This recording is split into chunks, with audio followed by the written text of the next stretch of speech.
Welcome, everyone. I'm Margaret Young, founder of Age Knowble, and this is Living, the show where we chat with older persons about their life so far. We'll talk about what worked, what didn't, and what they've learned along the way.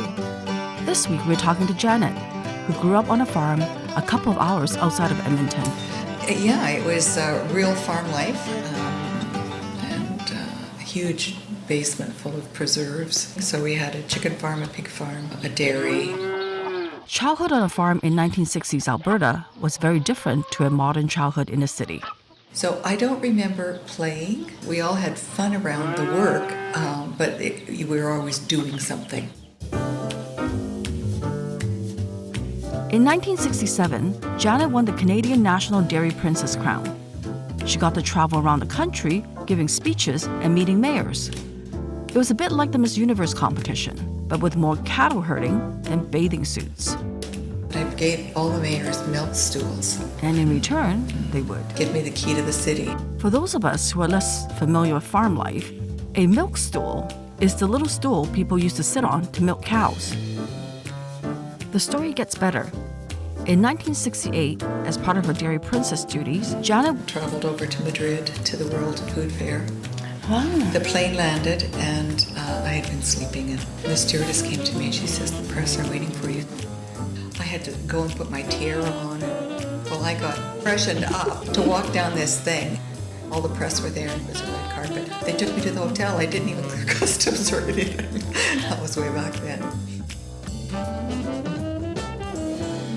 After her brush with fame, Janet went to work at Air Canada and started to think about who she wanted to spend her life with.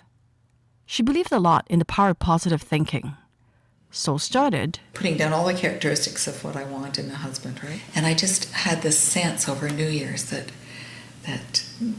he was close, that I was going to meet him. She did, but there was a slight problem. Because I thought I was looking for this big burly cowboy, and he was a tall, skinny, bald Englishman. And it's like, no way.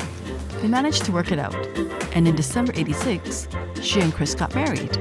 Yeah, so we did the dishes, and my girlfriend went over to her house and got her camera and made me a little bouquet, and we got married after dinner. We didn't even change into our wedding clothes. We just got dressed, and the pictures show we didn't even have our shoes on. It was perfect.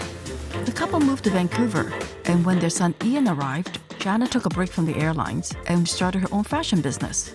That was just wonderful. It channeled my creativity, and it was just good. Really good experience all the way around. It was too bad I couldn't make money at it. As that door was closing, a window opened up in England. Chris's mother needed in-house care, and Janet had time. I wasn't her favorite person. She liked Chris's first wife better than me. Anyway, her choice was me or palliative care, so I was the better of the two bad options. And it was tough going, but it was another growth period. I mean, you have to dig down and love somebody that doesn't love you, and to be there for them and literally be there for them. And it was interesting. I mean, people at home were spreading rumors that Chris and I were breaking up. Because I was over in England. It's like, well, why would I go look after his mother, who doesn't even like me, if we were breaking up? When she was caring for her mother-in-law, a nurse suggested that Janet should pursue work as a hospice volunteer. It turned out that the nurse was right. And when Janet moved back to Canada, she was determined to hold space for that. Both airlines gave me time. It was my volunteer work. I'd get home at 9 o'clock at night and I should be exhausted, but I was so renewed. And now at this point, it's the death cafes that are giving me a great deal of satisfaction. Providing a space for people to discuss their feelings about death over tea and cake is a vital step in acknowledging and processing the inevitable. In Western culture, death is often seen as an end, a final diminishment.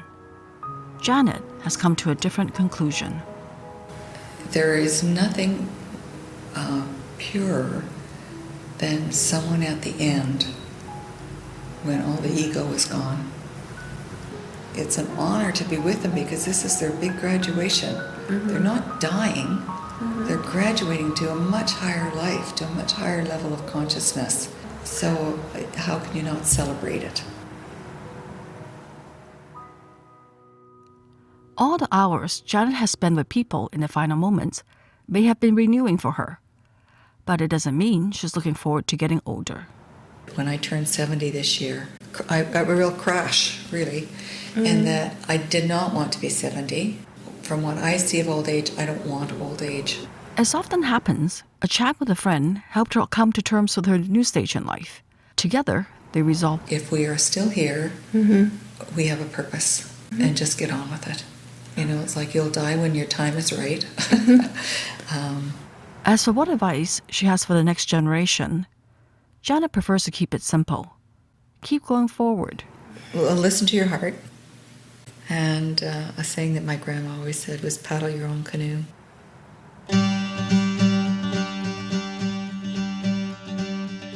Thanks to Janet for sharing her story with us today. And thank you for joining us. We're always looking for older persons to talk with. And by older person, we mean someone who's age 65 or older. You don't need to be famous, but you do need to have lived. If that sounds like you, or if you want to be part of our project in some other way, write to us at hello@ageknowble.com. That's hello@ageknowble.com. We can't wait to hear about you.